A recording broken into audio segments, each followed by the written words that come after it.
Gospel recordings association. देखो, सुनो और जियो। बाइबल चित्र, यीशु उपदेशक और ठीक करने वाला। बुक नंबर 6, पुस्तक नंबर 6, यीशु शिक्षक।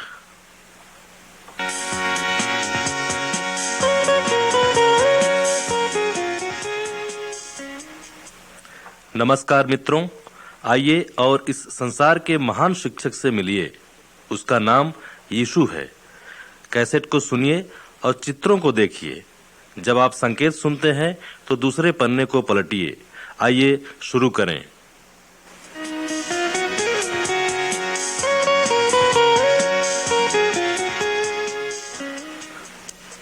पिक्चर नंबर 1, चित्र नंबर 1, यीशु हमारा शिक्षक।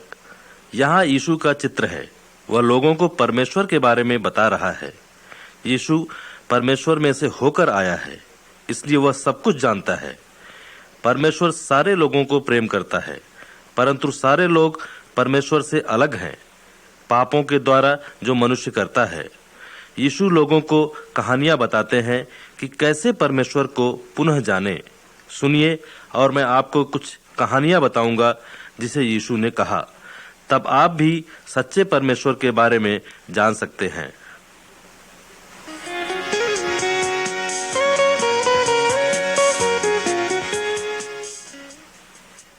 पिक्चर नंबर 2, चित्र नंबर 2, दो घर।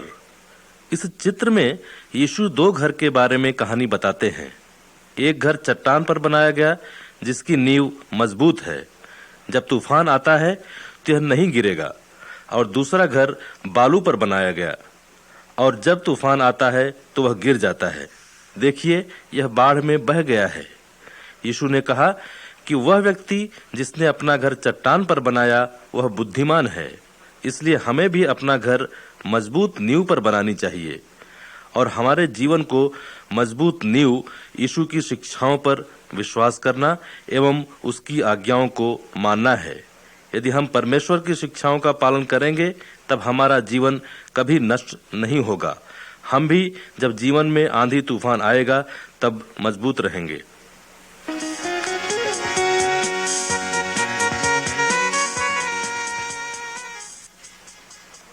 पिक्चर नंबर 3, चित्र नंबर 3, प्रकाश दिखना चाहिए।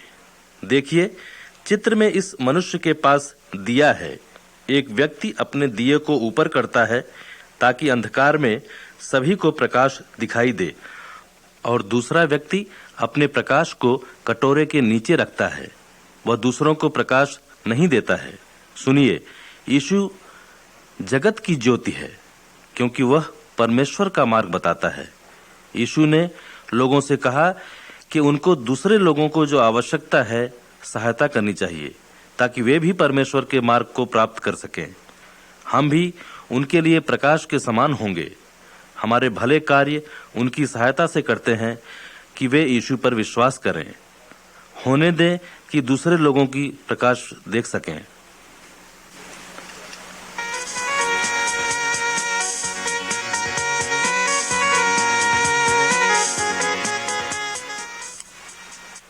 पिक्चर नंबर 4, चित्र नंबर 4, बदला। देखिए, यहाँ हम देखते हैं कि एक दुष्ट रोमी सिपाही एक यहूदी को मार रहा है। सैनिक ने उस व्यक्ति का कपड़ा भी ले लिया है। तब मनुष्य को क्या करना चाहिए? यीशु ने लोगों को सिखाया, जो तुम्हारे साथ बुरा करते हैं उनसे बदला न लो। यदि कोई तुम्हारे दाहिने गाल पर थप्पड़ मारे तो उसे बाएं गाल पर भी थप्पड़ मारने दो। यदि कोई दूसरे को हानि पहुंचाता है तो उसे सजा मिलनी चाहिए। यह सही है, परंतु जो सचमुच गलत करता है उसका परमेश्वर ही न्याय कर सकता है। परमेश्वर उन सभी का न्याय करेगा जो गलत करते हैं। वह उन्हें उस जीवन में दंड दे सकता है या फिर मौत के बाद नरक में हमेशा हमेशा का दंड दे सकता है। यदि हम बदला लेना चाहते हैं तो परमेश्वर को अप्रसन्न करते हैं। हमें परमेश्वर के ऊपर छोड़ देना चाहिए कि जो गलत करते हैं उन्हें दंड दे।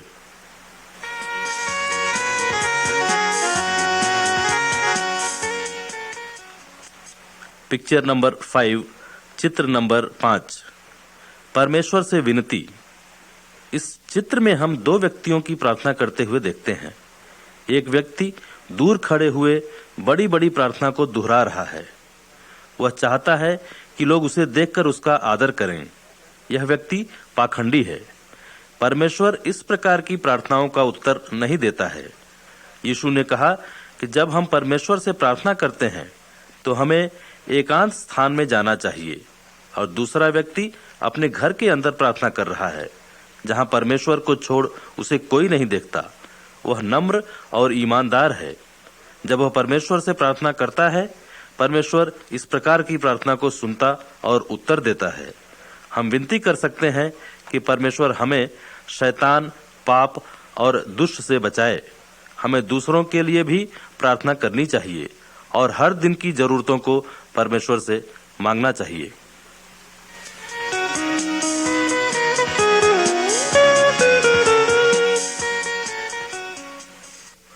पिक्चर नंबर 6, चित्र नंबर 6, परमेश्वर के राज्य में दुष्टता।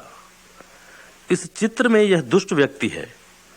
वे खेतों पर बीज बो रहे हैं क्योंकि वे खेत के स्वामी के शत्रु हैं।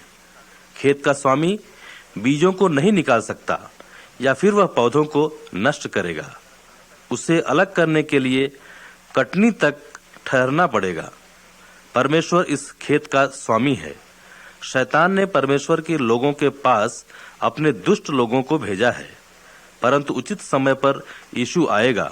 वह शैतान और दुष्ट को जो उस पर विश्वास करते हैं, उसके पीछे चलते हैं, अलग करेगा। दुष्ट लोग नरक की आग में डाले जाएंगे। जो यीशु के पीछे चलते हैं, वह उन्हें एकत्र करेगा ताकि सदैव परमेश्वर के साथ रहे।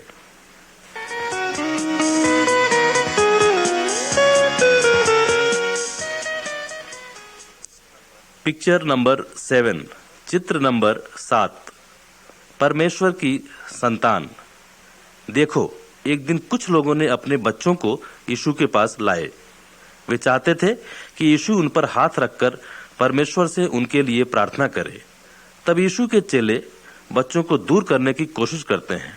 तब यीशु ने अपने चेलों को डांटा और कहा, बच्चों को मेरे पास आने दो, उन्हें मना मत करो। परमेश्वर का राज्य ऐसों का ही है।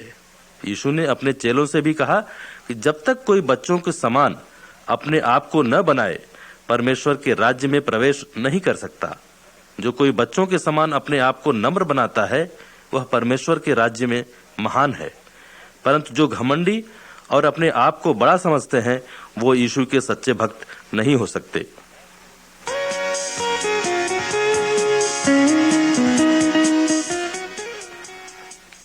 पिक्चर नंबर 8, चित्र नंबर 8, खोई हुई भेड़।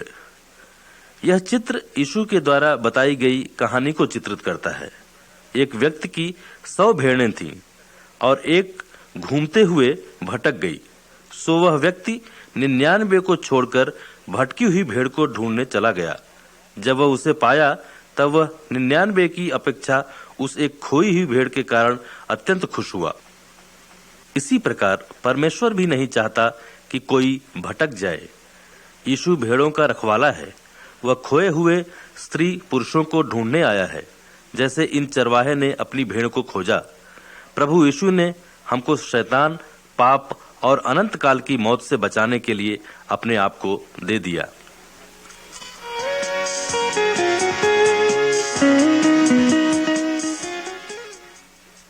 पिक्चर नंबर 9, चित्र नंबर 9, दूसरों को क्षमा करना।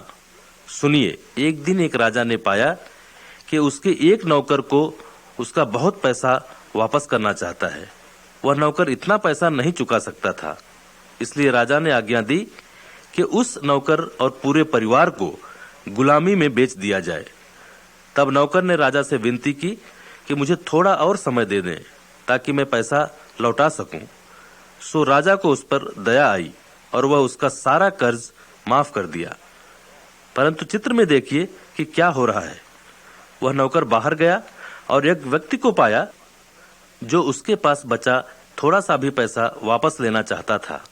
उसने उसका गला दबाकर अपना पैसा वापस लेना चाहा। उसने उसे जेल में डलवा दिया।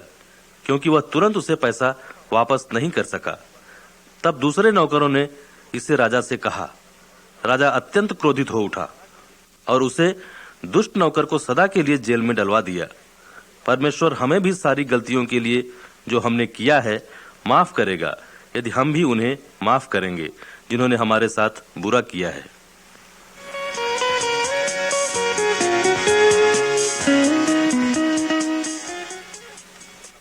पिक्चर नंबर 10, चित्र नंबर 10, परमेश्वर का इनाम।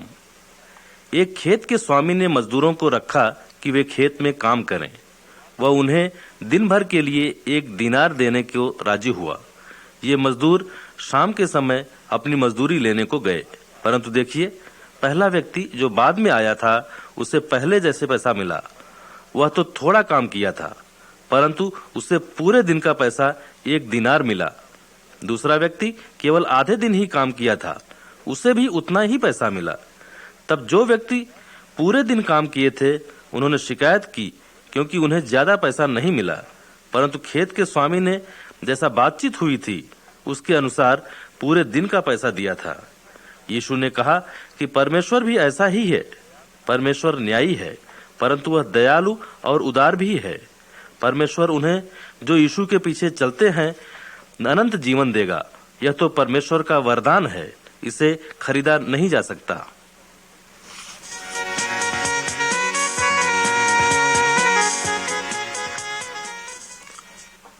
पिक्चर नंबर 11, चित्र नंबर 11, तैयार रहो। यीशु ने 10 कुंवारियों के विषय में बताया जो शादी के जेवनार के आरंभ होने का इंतजार कर रही थीं। उनमें से 5 बुद्धिमान और 5 मूर्ख थीं। तब दूल्हा अचानक आधी रात को आ गया। बुद्धिमान लड़कियां उससे मिलने को तैयार थीं। उन्होंने अपनी मशालों को जलाया और दूल्हे से मिलने के ब्याह के घर में, परंतु मूर्ख लड़कियों के पास मशाल में तेल नहीं था, सो उन्हें खरीदने के लिए जाना पड़ा। जब वे आ रही थीं तो द्वार बंद किया गया। तब वे चिल्लाई कि हमें भी अंदर आने दो। तब दूल्हे ने कहा, नहीं, मैं तुम्हें नहीं जानता। यीशु अभी स्वर्ग में है, परंतु एक दिन अचानक वह वापस आएगा और उन्हें जो तैयार हैं अपने साथ हमेशा हमेशा के लिए ले जाएगा। इसलिए उसे आने पर तैयार रहिए, क्योंकि हम नहीं जानते कि वह कब आएगा।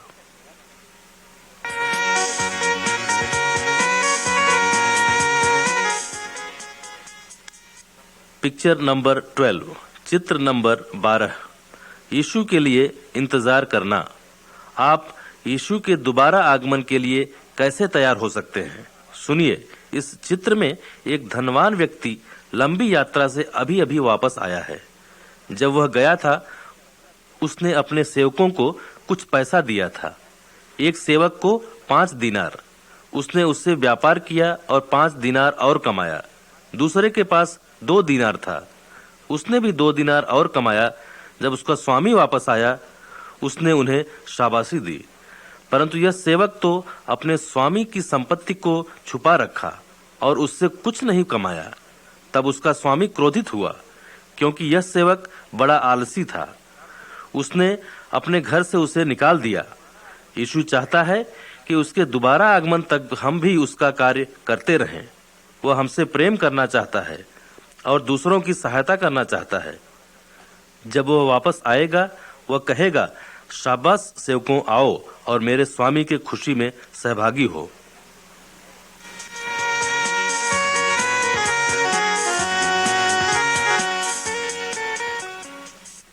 पिक्चर नंबर 13, चित्र नंबर 13, यीशु ठीक करने वाला।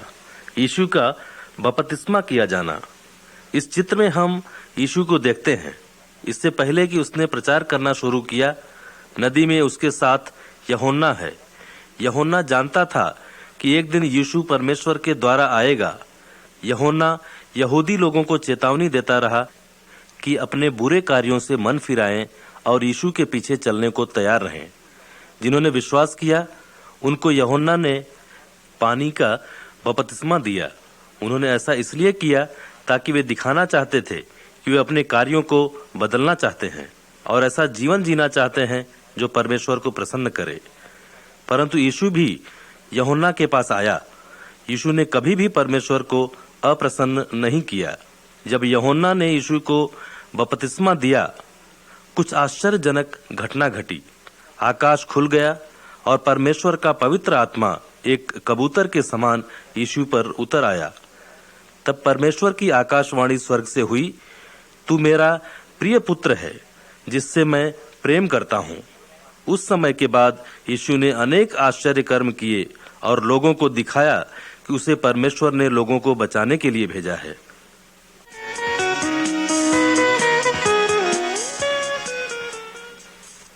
पिक्चर नंबर 14, चित्र नंबर 14। यीशु अपने चेलों को बुलाते हैं। यीशु को अपनी सहायता के लिए मनुष्य चाहिए थे। वह उनको परमेश्वर के बारे में सिखाना चाहता था ताकि वे दूसरों को भी सिखा सकें।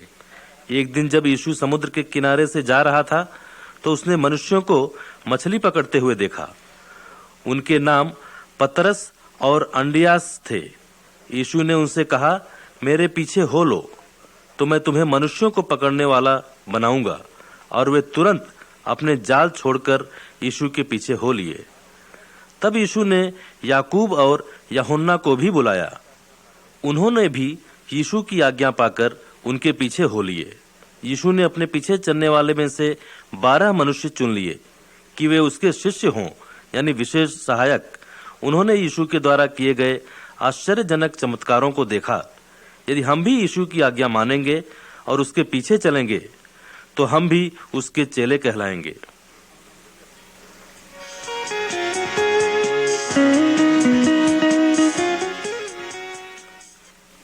पिक्चर नंबर 15, चित्र नंबर 15। एक मनुष्य का शुद्ध किया जाना। एक दिन एक व्यक्ति जिसे चमड़े की भयंकर बीमारी यानी कोढ़ था, वह यीशु के पास आया और घुटने टेककर यीशु से विनती करने लगा, यदि तू चाहे तो मुझे शुद्ध कर सकता है। दूसरे लोग उस बीमार व्यक्ति के पास जाने से डरते थे, परंतु यीशु उसे देखकर तरस से भर गया। यीशु ने अपने हाथ बढ़ाकर उसे छुआ और कहा, मैं चाहता हूं कि तू शुद्ध हो जा। और तुरंत वह व्यक्ति अपनी बीमारी से ठीक हो गया। वह इतना खुश हो गया कि सबको बताने लगा, पाप भी एक बीमारी की तरह है। यह हमें परमेश्वर से अलग करता है, जैसा इस व्यक्ति की बीमारी ने इसे और दूसरे लोगों से अलग कर दिया था। परंतु यदि हम यीशु के पास आते हैं तो वह हमें सारे पापों से शुद्ध करता है।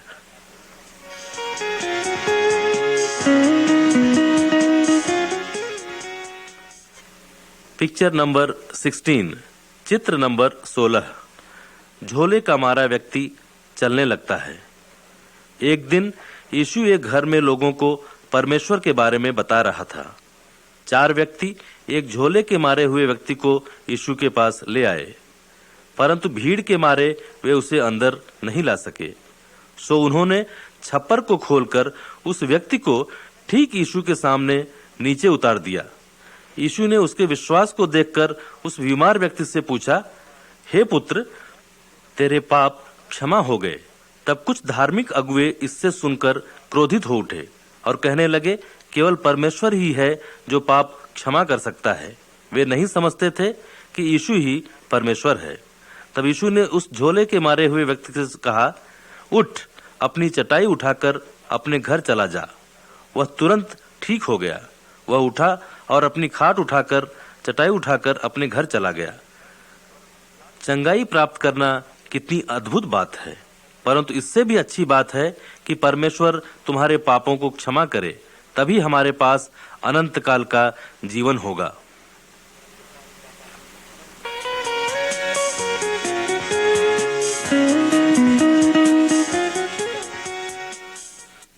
पिक्चर नंबर 17, चित्र नंबर 17। एक सूखा हाथ और कठोर हृदय। यहाँ हम यीशु को परमेश्वर के भवन में देखते हैं। धार्मिक अगुए वहाँ हैं। यह सप्ताह का विशेष दिन है जब यहूदी परमेश्वर की आराधना करते हैं। उनकी आराधना के दिन में कार्य करने की इजाजत नहीं होती। एक मनुष्य वहाँ था जिसका हाथ सूखा हुआ था। तब अगुए ताक रहे थे कि देखें यीशु उसे कैसे ठीक करता है। वे यीशु को दोषी ठहराना चाहते थे यहूदियों का नियम तोड़ने पर। सो यीशु ने उनसे पूछा, हमारी व्यवस्था इस दिन क्या करने को कहती है, लोगों की सहायता करें या उनकी हानि करें? अगुओं ने कुछ नहीं कहा, उनके हृदय कठोर थे। तब यीशु ने उस व्यक्ति से कहा, अपना हाथ बढ़ा। उसने अपना हाथ बढ़ाया और पहले के समान हो गया। हमें हमेशा परमेश्वर की आराधना करनी चाहिए, परंतु परमेश्वर कहता है कि हमें हर समय दूसरों की चिंता भी करनी चाहिए।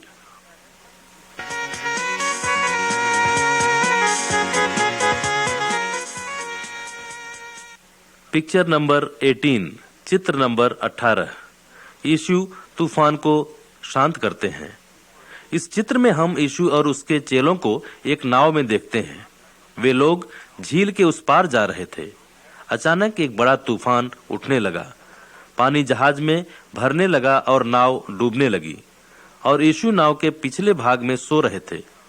तब उसके चेलों ने उससे जगाया और कहा, हे गुरु, क्या तुझे चिंता नहीं है कि हम नष्ट हो रहे हैं, मर रहे हैं? यीशु उठा और तूफान और लहरों को आज्ञा दी कि थम जाए और तुरंत तूफान शांत हो गया। तब यीशु ने अपने चेलों से कहा, तुम लोग क्यों भयभीत हो? क्या तुम्हें मुझ पर विश्वास नहीं है?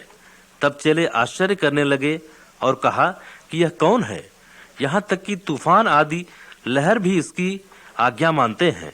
हम जानते हैं कि यीशु ही हमारा परमेश्वर है, इसलिए हमें शैतान की शक्ति से डरने की जरूरत नहीं है। हम यीशु पर परम विश्वास करते हैं कि वो हमारी रक्षा करे और दुखों में हमें शांति दे।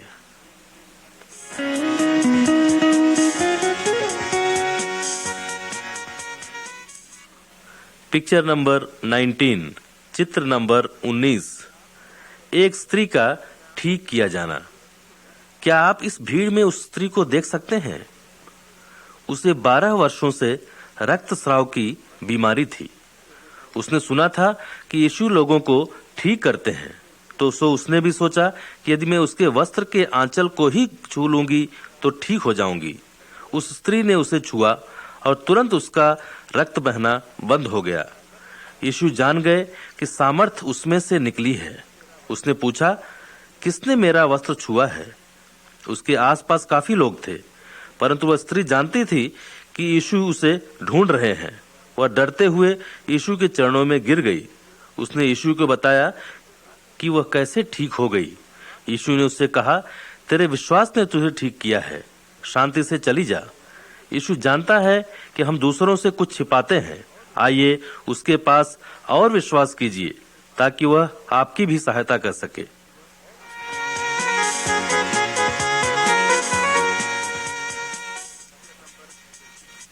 पिक्चर नंबर 20, चित्र नंबर 20। एक मृतक बालक का जीवित हो उठना। यीशु याईर नाम एक व्यक्ति के घर जा रहा था। याईर एक बहुत ही महत्वपूर्ण व्यक्ति था। उसकी लड़की अत्यंत बीमार थी, परंतु यीशु के आने के पहले ही लड़की मर गई। तब यीशु ने याईर से कहा, डर मत, परंतु केवल विश्वास रख। उस घर में लोग मातम मना रहे थे। तब यीशु ने याऊर, उसकी पत्नी और अपने 3 चेलों को उस कमरे में जहां लड़की मरी पड़ी थी लेके गए। यीशु ने लड़की का हाथ पकड़कर उससे कहा, हे लड़की, मैं तुझसे कहता हूं कि उठ। तुरंत वह लड़की उठ गई और कमरे में चलने लगी।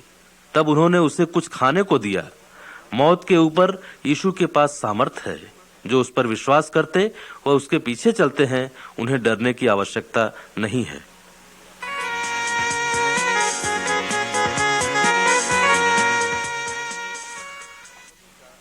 एक अजनबी का विश्वास।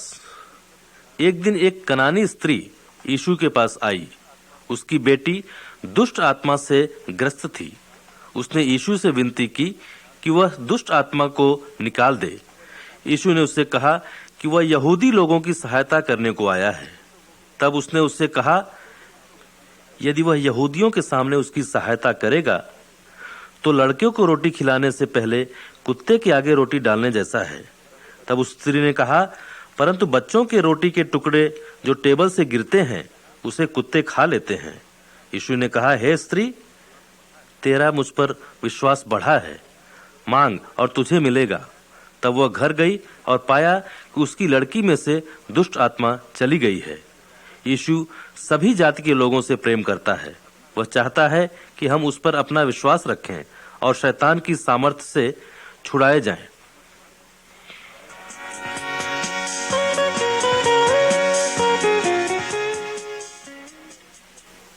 पिक्चर नंबर 22, चित्र नंबर 22। एक बहरा और गूंगा व्यक्ति सुनता और बोलता है। कुछ लोग एक मनुष्य को यीशु के पास लाए। वह जन्म से ही बहरा और गूंगा था। यीशु ने उस व्यक्ति को भीड़ से दूर ले गया। उसने अपने हाथ की उंगली उसके कान में डाली। तब उसने थूक कर उस व्यक्ति के जीभ को छुआ। तब यीशु ने स्वर्ग की ओर देखकर परमेश्वर से कहा, खुल जा। और तुरंत वह व्यक्ति सुनने और बोलने लगा। तब लोग आश्चर्य से कहने लगे, यीशु ने सब कुछ ठीक कर दिया। उसने बहरे मनुष्यों को सुनने की सामर्थ्य दी और गूंगे व्यक्तियों को बोलने की। यीशु हमारे कानों को भी खोल सकता है ताकि हम सुन सकें और परमेश्वर के वचन को समझ सकें। वह हमें शब्द देता है कि परमेश्वर के साथ बात कर सकें और उसकी प्रशंसा कर सकें।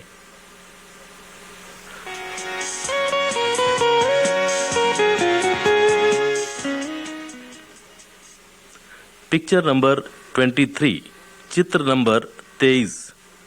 यीशु ने अंधों को आंखें दी। इस चित्र में हम एक अंधे व्यक्ति को देखते हैं। यीशु ने उस व्यक्ति को गांव के बाहर ले गया। उसने उसकी आंखों में थूक कर उस पर हाथ फेरा और उससे पूछा, क्या तू कुछ देखता है? उसने कहा, धुंधला सा कुछ दिखाई पड़ता है। मैं देखता हूं कि लोग पेड़ के समान चलते हुए दिखाई पड़ते हैं। तब पुनः यीशु ने उस मनुष्य की आंखों को छुआ। तब उसे ठीक दिखाई देने लगा। वह व्यक्ति यीशु को देखकर कितना खुश हुआ होगा। शैतान हमें आत्मिक रूप से अंधा कर देता है। शैतान नहीं चाहता है कि हम यीशु को देखें या उसके वचन को समझें जो हमें बनाता है, परंतु यीशु हमें देख सकता है और समझ सकता है।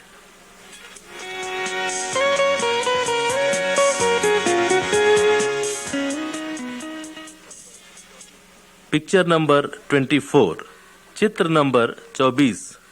शैतान के ऊपर यीशु की सामर्थ। एक मनुष्य ने अपने पुत्र को यीशु के चेलों के पास ले आया। उसने उनसे विनती की कि उसके पुत्र में से दुष्ट आत्मा को निकाले, परंतु वे नहीं निकाल सके। तब वे यीशु के पास आए। जब दुष्ट आत्मा ने यीशु को देखा, तब लड़के को मिर्गी आई। वह भूमि पर गिर गया और लौटने लगा तथा उसके मुंह से फेन आने लगा। उस व्यक्ति को बहुत कम आशा थी कि यीशु उसकी सहायता कर सकता है, परंतु यीशु ने कहा, जो विश्वास करता है उसके लिए सब संभव है। जब भीड़ जमा हो गई, तब यीशु ने दुष्ट आत्मा से कहा, उसमें से बाहर निकला और फिर कभी प्रवेश नहीं करना। तब दुष्ट आत्मा चिल्लाती हुई बालक में से निकल गई। उसके कुछ समय बाद यहूदी अगुओं ने यीशु को मार डाला, परंतु यीशु ने सबसे बड़ा आश्चर्य कर्म किया। वह मृतकों में से भी जी उठा। उसने शैतान और मौत को हमेशा के लिए हरा दिया। वह इस संसार के सभी दुष्ट आत्माओं और देवताओं से बढ़कर है और सभी के ऊपर उसकी सामर्थ है, क्योंकि यीशु ही एक सच्चा परमेश्वर है।